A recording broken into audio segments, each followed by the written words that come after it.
no success comes without the help of Allah. There's going to be no benefit in anything that we do without the help of Allah. See, as human beings, we want all of these things, right? We want ease.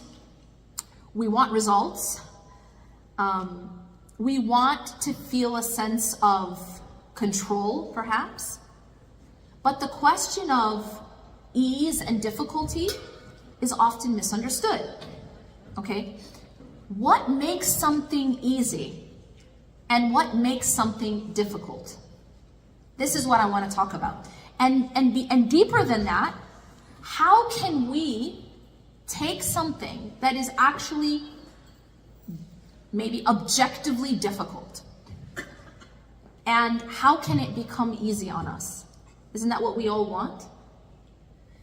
So the first thing that I want to say is that in our lives, we should be asking for ease. We actually should be asking for ease. Sometimes we feel like that's the wimpy way out. That's for weaklings, right? That's for people who don't have strong iman, right? That's for people who are weak, who ask for ease. No, I'm a boss. I'm strong. I have solid iman. Therefore, I will never take the easy way. I will never even ask for ease. I'm gonna, white knuckle myself through every difficulty. And sometimes people think that to ask for ease is failing the test. Yeah, I don't know why. Let's try it again. I think it's a battery. Hello? Okay, we're good now? Sometimes people think, okay, there it is. Hello. Sometimes people think that if you ask for ease, or even if you ask for help, that means that you're failing the test. You shouldn't need to ask for help. You shouldn't need to ask for ease if you're really strong. Now, what is the root cause of this? Let's get back to the roots. Everything we talk about, we're always going to look at the roots. Because remember the tree? Everyone remember the tree? This is all about how do we thrive in life. We have to look at roots. Where do you think that comes from? Sometimes it comes from our childhood. Sometimes it comes from the way we're raised. Sometimes it comes from our upbringing, the way we were parented. And the idea is that you should be able to carry the weight of the world without complaining. There's this idea that if you ask for help, that's complaining. That's being, this is my favorite, ungrateful. That to say I need help or to look for the ease or support, that means that you are being weak or you're being ungrateful. Or yes, the idea that, I think we might need to tell him the battery is low. If someone can let him know. I think so. I don't know if that one works. Or if it's turned on. So going back to how were we raised? Now this idea has to be unlearned because Allah subhanahu wa ta'ala created us weak. You might not like to hear that. Allah created us weak. Allah says in the Quran that mankind was created weak.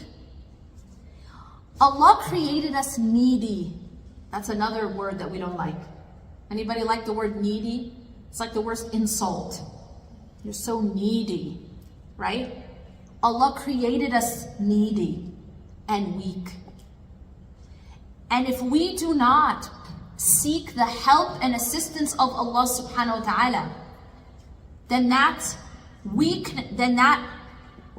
what happens then is we, instead of the design of Allah, which is that we turn to Allah in that weakness and we turn to Allah in that neediness, what will happen instead is like the example of the Prophet ﷺ when he said in the hadith, the difference between a believer in hardship and a disbeliever in hardship. And he gives us an analogy. He says that the believer in hardship is like a soft, tender plant. What does a soft, tender plant do when there is strong wind? It bends. But what does the solid pine, he compares the disbeliever in hardship to the solid pine. What happens to the solid pine in strong wind? It breaks, it snaps.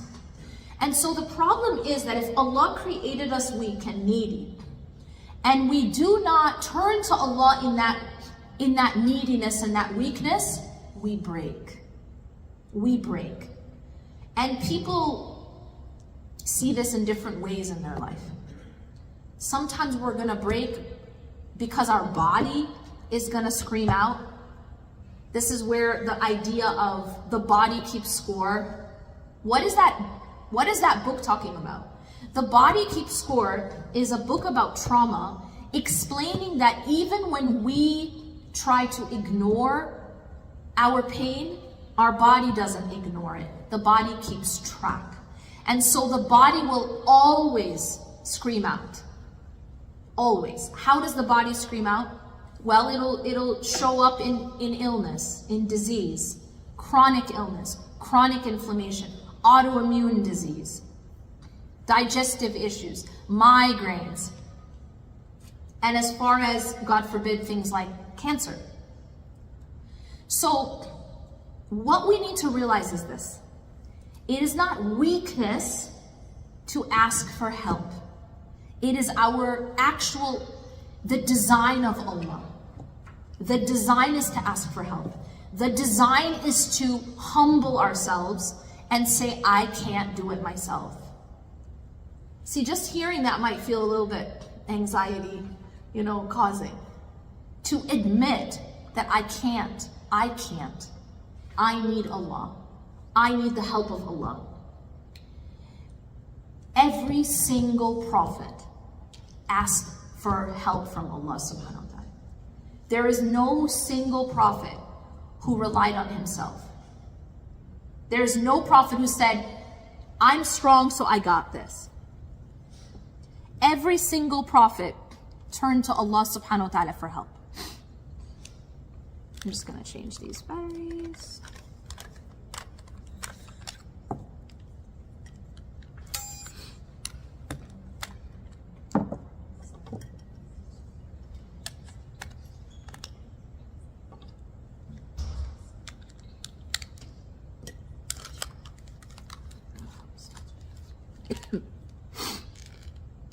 All right, it is green now, it was red. All right, bismillah.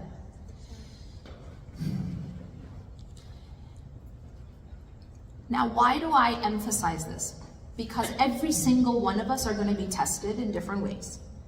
We're going to face challenges. We're going to face hardships. How do we respond to those hardships?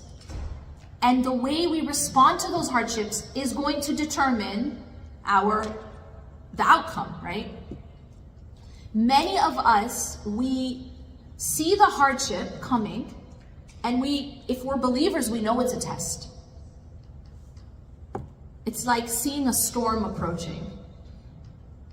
And you're like, okay, I gotta brace myself. There's a storm coming. And we recognize that we're being tested.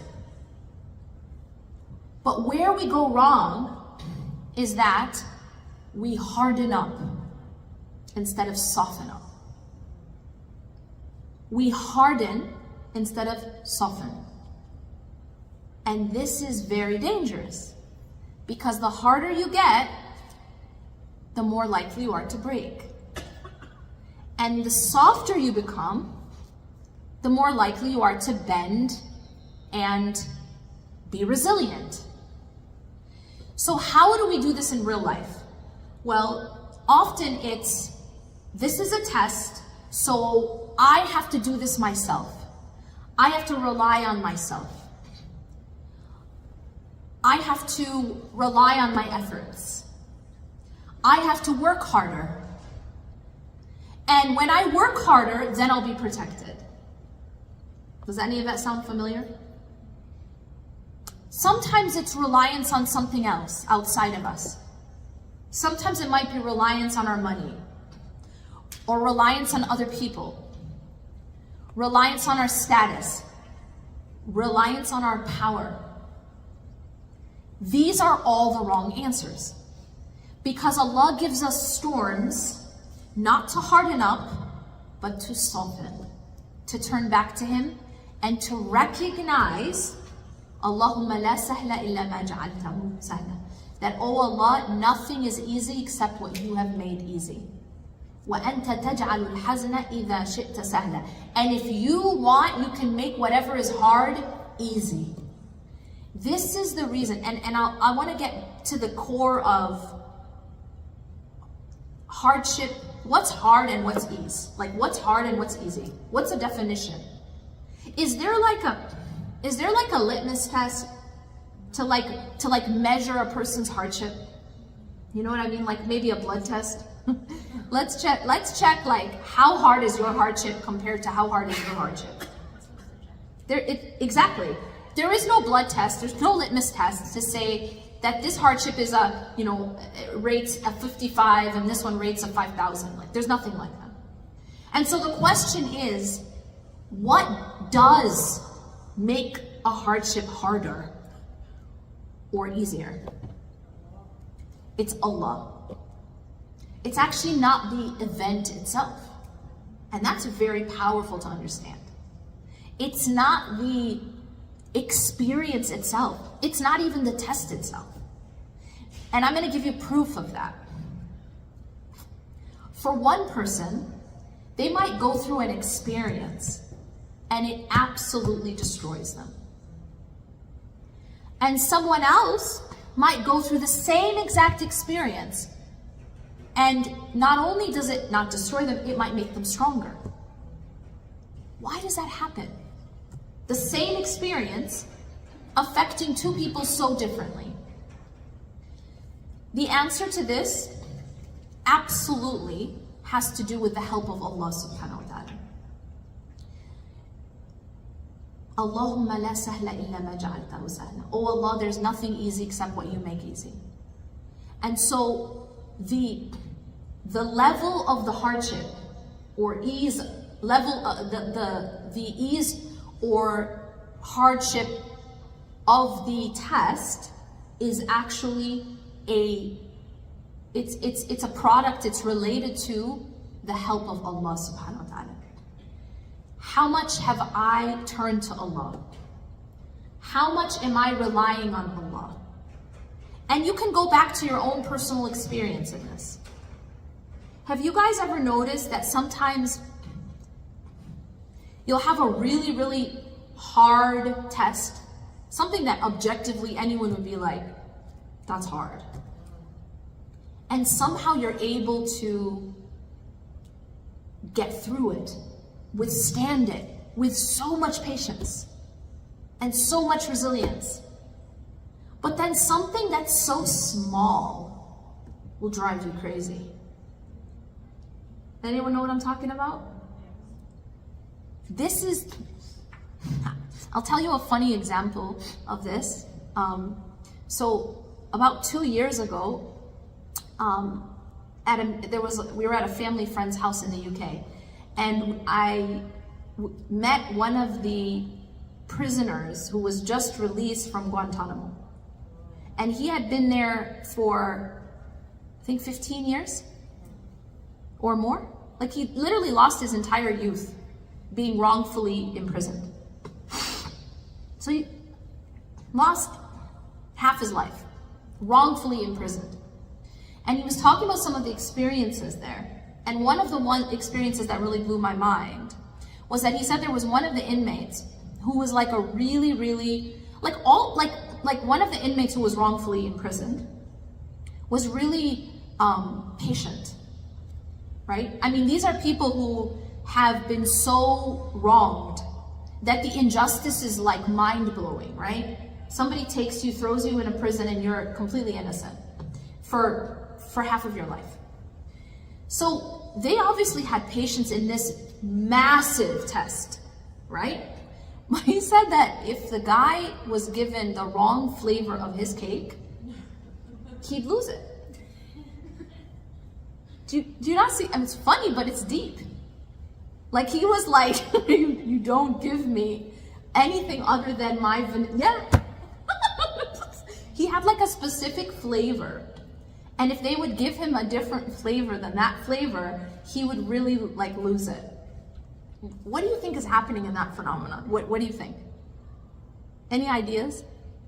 Is it like a trigger? I don't think it's a trigger.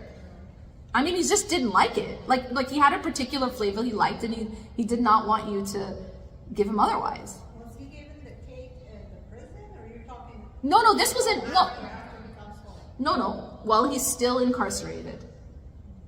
I'm surprised he was given. Well, he was probably not in maximum security at that point, but he's still a prisoner. He doesn't have his freedom. I mean, these guys haven't even been given a trial. Like they've been imprisoned without a trial, you know? Okay, she's saying there's a limit. What do you think? I think maybe like he knows that jail, prison is non-negotiable. There's no like way out of it, so it's just acceptance. Okay. Versus the cake, he has Like he doesn't have a choice. He doesn't have any power there, but he has power there. Okay, what do you think? I think it's a coping mechanism. A coping mechanism? He cannot control the big problem, so he has control over The small things. the cake. That's why people cut. Because then they can have control. That pain, but it distracts from the bigger thing. So that's very deep. So she's saying that it's because he doesn't have control over the big thing, and so he tries to control the smaller thing. And she said that's why people cut, that they can control that pain, but they can't control other pain. So it's still giving a sense of control when you feel out of control. Yes. He's not considering it as a test from Allah, because it's something. It's just cake. Yes, it's just a cake. That's why he was invited there. I like that. He's not considering that a test from Allah because it's just cake. So he's like, just give me my cake. Like, give me the right cake. Don't mess it up. I think all of those are all true. But what I thought when I heard that was, look at the difference between when we are left to ourselves versus when Allah is carrying us. That's what I saw. It's like this massive trial, he wasn't carrying himself. Allah's carrying him. And so he's able to withstand what no one would be able to even fathom. But the cake, that's just himself. That's just him. When we are left to ourselves, we can't do anything. That's the lesson. If we are left to ourselves, we can't hold up anything. But if Allah carries us, then even the most massive of trials can feel light. That's the lesson that I got from it. And this is something that actually this is actually something the Prophet ﷺ used to make dua about. He used to say, وَلَا تَكِلْنِي إِلَى نَفْسِي طَرْفَةَ عَيْنٍ. He used to say, do not leave me to myself for the blink of an eye. Like, not very long. And that's the Prophet ﷺ. He is saying, don't leave me to myself. So then I wonder, what about us? What would happen if we were left to ourselves? You and I, normal people. Do you understand? And so the objective is not to feign strength, to be like, I got this. I'm gonna, I'm a boss. I've got this. I'm strong. That is not the objective. The objective is to say and to recognize, I don't got this. I can't do this on my own, and I need Allah. That's actually the correct answer. La hawla wa la quwwata illa billah.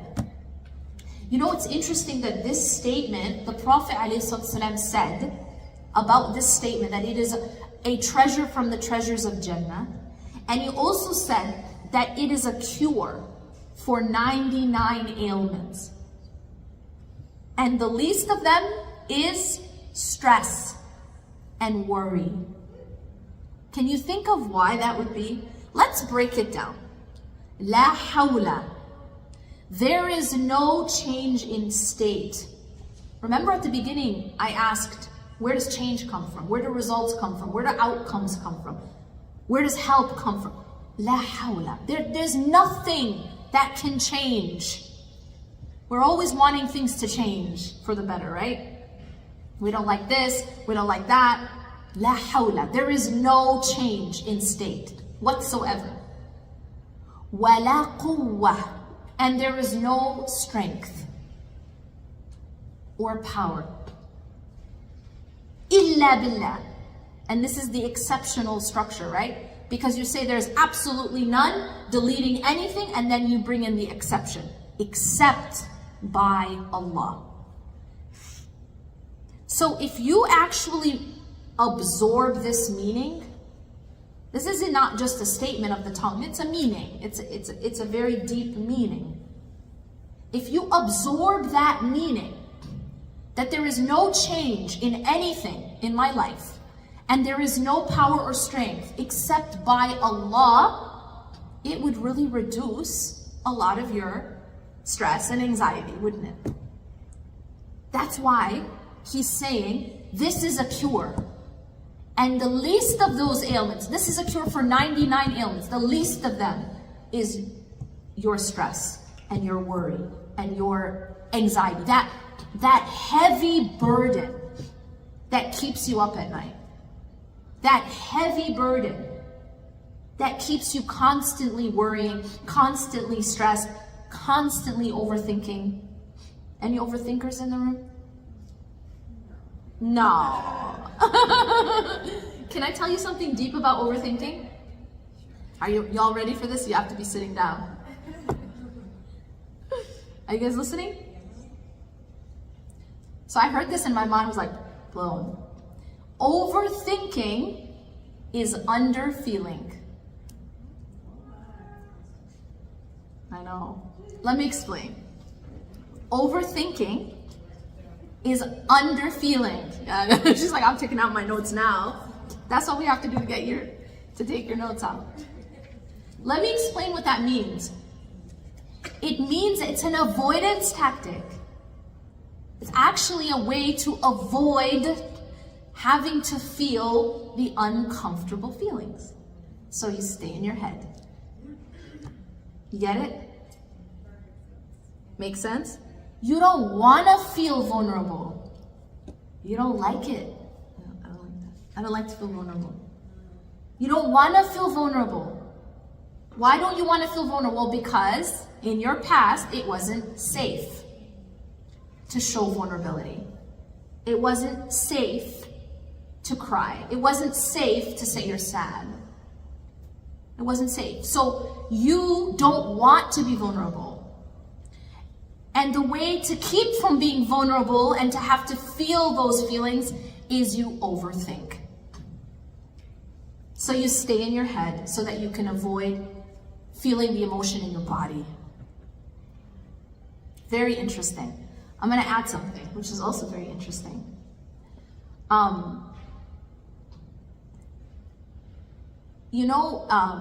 Another thing that we do to avoid uncomfortable feelings, so one of them is overthinking, staying in your head. The other thing we do to avoid uncomfortable feelings is to be very controlling. So when you're very controlling,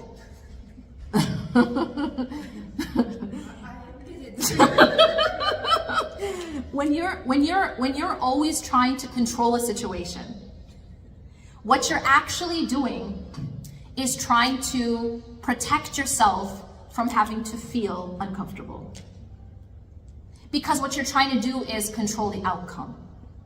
You're trying to make sure that the outcome doesn't have to make you feel something you don't want to feel. So it's ultimately an avoidance of emotion. It's an avoidance of uncomfortable emotion. It's almost a fear of emotion. Deep, huh? I know. Ouch. She's like, oh, the psychologist. It's true. You know what's very interesting? Because I was speaking to a psychiatrist, and the psychiatrist had such deep, old trauma. And they are a psychiatrist. And they're like literally like in their late 50s. And they had not healed from their own trauma. And it's like, you can, the example I gave is like you can have a wound on your arm, like a gunshot wound. And you could describe it in every medical term. But nothing is gonna happen or nothing is gonna change unless you actually heal the wound.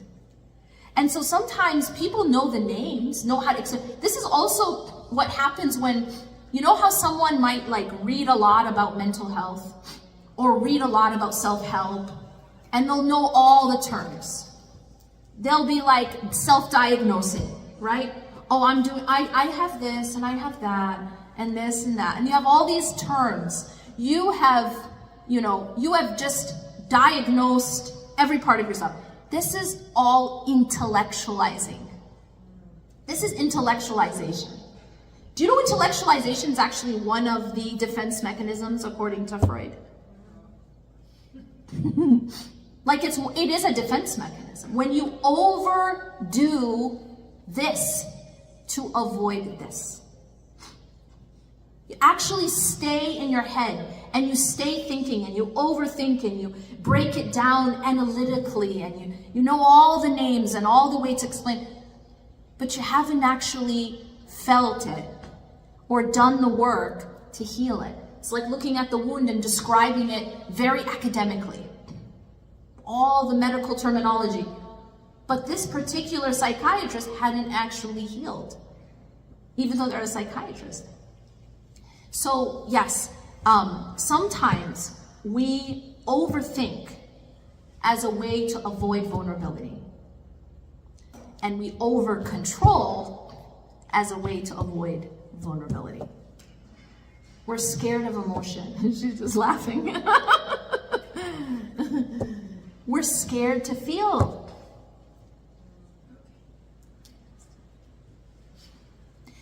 So what's the solution? So here's the solution. And obviously it's a journey, it's a process. But the solution is actually finding safety to feel and be vulnerable. And that's the whole idea of therapy, isn't it? I mean, that is the idea. Any proper therapy is simply about creating a safe place for you to just feel, for you to just get into the emotions that you haven't processed. That's it. And this is why across disciplines, when they did research about effective therapy, they essentially found that across disciplines, it's not about what type of therapy, it's about, do you feel understood? Do you feel seen? Do you feel safe and not judged and empathize? You know, like you feel that they empathize with you. That's actually what makes therapy effective. It's interesting also that Allah subhanahu wa ta'ala did that for the Prophet ﷺ. All of these things, like when you look at how Allah counseled the Prophet ﷺ, it's so deep because he counseled him by telling him, I see you.